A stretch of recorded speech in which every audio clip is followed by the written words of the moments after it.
What's going on, guys? It's your boy K-Aus bringing you guys another video. Okay, guys, some big news just dropped a couple days ago. Yesterday was the first day it was really in effect, Wednesday the 19th. Today's Thursday the 20th. The cap is just raised from 850 to 1175, man. It's unbelievable. It went up 225. That is so much cap, so much to work with. And I was quick to create a team, club championship. A lot of people are going out to California in January, so that's something they need to be prepping for. So I figured I'd create a lineup that maybe some of them could use. People, they're going to be wanting reps, so people that are going to be playing against them for money and or just for fun, you can create a lineup as well. But I know a lot of the money games are going to start revolving back to salary cap. They were on regs for so long because of Vegas. But now the salary cap's the main mode once again. It's important to have an up-to-date team. So I'm giving you guys the team that I built. This is a team I will be using for any money games and such. Obviously, I'm not going to California. I lost my game in Pittsburgh. But we eventually will have the last chance qualifier. So I would expect salary cap to be around the same number around then. But at the same time, we gotta everyone's gonna be playing it, so you're gonna be wanting to play for money and or reps. So you need to have a team regardless. So here's my team. Before I had all 80 pass blockers.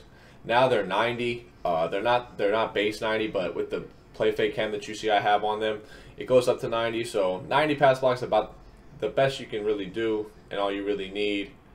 You're gonna get block cheddar regardless in this game, so 90 is cool with me. And then Dallas Clark, he's a new upgrade. I had been using a running back and tight end for a long time. You guys remember that. Then I had moved on to Franco. But Dallas Clark is unbelievable. He can spin. He's got 80 truck, so he can truck a little bit. He's going to break tackles. He's got 92 spec. And with the sprinter, he's going to have about 87 speed. So he really can do it all. And you can do it without audibling or anything like that. So he's really, really good. At quarterback, we have Vic. Obviously, the best quarterback in the game. I expect another one to come out in the Christmas promo. If that happens, we will be grabbing him most likely. Depends on how we feel about this Vic. We'll see if we upgrade him or not. But for now, this one's fine. I had been using the 52 cap one, and this one's even better. So we had the space, so we upgraded.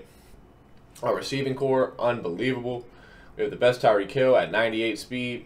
We have Julio Jones, who's going to be at, I believe, 94 with his power up. I believe he's going to be at 94. And then we have Amari Cooper at 95. So, great receiving core. You're not going to be able to man up anybody unless you have Dion. But you can only have one Dion, so good luck. And then we have Devonta Freeman. New best running back in the game. Better than Ricky. People are going to say, oh, you get the best Ricky. No. Devonta Freeman. Guy's unbelievable.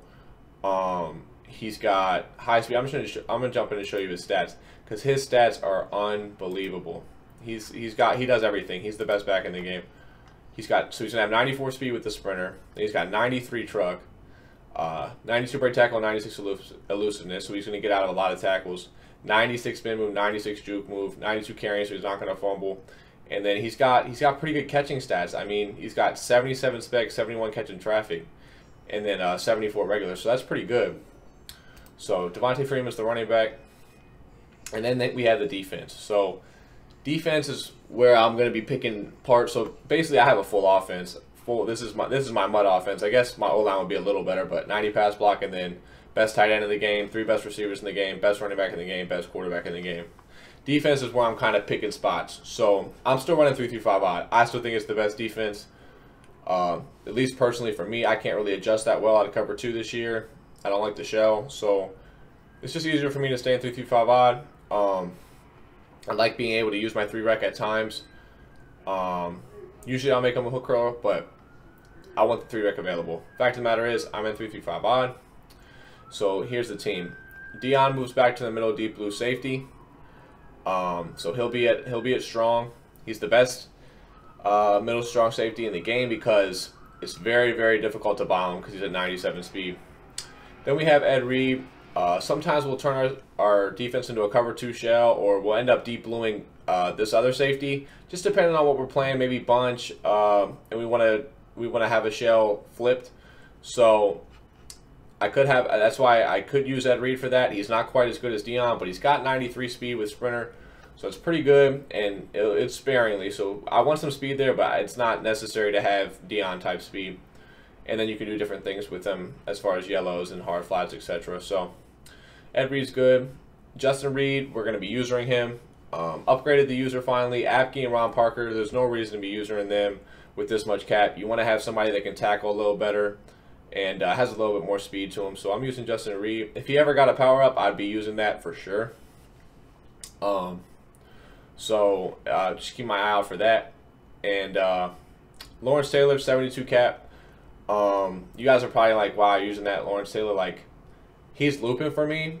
And honestly, like, if you have a really good loop, that makes 65 odds so much better. He's super fast. He's going to be at 89 speed with sprinter. So he's going to be able to chase after Vic. He's about the same speed as Vic, just a little bit slower.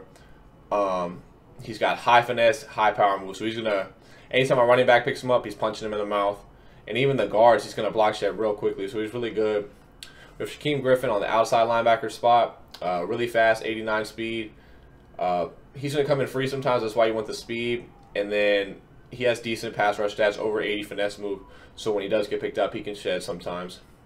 Then you got Alan Page, 81 speed, 82 with sprinter. And he's got over 90 finesse move, 91. So he's going to do a lot of block shedding for me. And also whenever I get the DTA gap from 325 odd, he's fast enough to chase Vic around, 82 speed. It's pretty fast, pretty good. Probably my favorite DT in the game just because of his speed and ability to block shed with over 90 finesse move. We have Leonard Floyd, another really good card. He's got over 90 finesse move, and he's super fast. He's got 85 speed. He's going to be on the opposite end from Griffin, so he's going to be on the end side where there is no outside linebacker on the right of screen. And so he'll be in a contain sometimes, sometimes not. We'll mess it around, but he's going to be fast enough to chase Vic around. Essentially, the whole defense is fast enough to chase Vic around. That's the whole point. You don't want anyone in the field that's 72 speed, high finesse move, high block shed. 70 speed, high finesse move, high power move. Like, you don't want those guys on your team because when they block shed, they'll just run away from Vic. It contains right now, you have to sparingly use them. You can't just use them on your blitzes anymore like you could before. So you need high speed, and that's what they do. Deion Jordan, he's the slowest guy on the field, but he's still 76 speed. It's not the worst. It's obviously not that fast, but he's the guy that's inside Shaquem Griffin, so he's not going to be the guy that's chasing Vic around most of the time. So that's why I was able to downgrade that spot a little bit as far as speed. And then here are my three corners. I decided to splurge on my safeties, Dion and Ed Reed, but I just don't think corners play that well, especially when I'm not in the cover 2 shell very often. These guys are going to be in deep quarters, Ty Law and Trey Waynes most of the time. So they really just need speed, which is what these guys have, 90 and 91. And then they have close to 80 zone, if not 80 zone. So they'll play okay. They'll do what they do, but even when you upgrade to super high guys, they're not going to make the greatest of plays from that spot, I feel like. So I can just rock with these guys. Maybe if they were in clouds a lot, I would upgrade them more, but the fact that they're not playing clouds very often, just maybe 50% or less of the game, I'll probably just rock with the budget guys, over 90 speed, around 80 zone. And then Anthony Brown, same thing. He's going to be playing the nickel. Fast guy, 92 speed. He'll do well enough. He's going to be blitzing half the time, so I didn't care too much about zone. He's got 92 speed, and if you put him in a zone, he'll play okay. He'll usually be in a hard flat or a vert hook, so it wasn't that important to get like crazy zone right there. So that's how I built my team. Still rocking the 10 caps, a kicker and punter, but I hope you guys enjoyed. I hope you guys got some ideas for your team. Drop 100 likes on this video, and we'll be able to get you guys maybe some updated lineups after Christmas. But like, comment, and subscribe, and take it easy. Peace.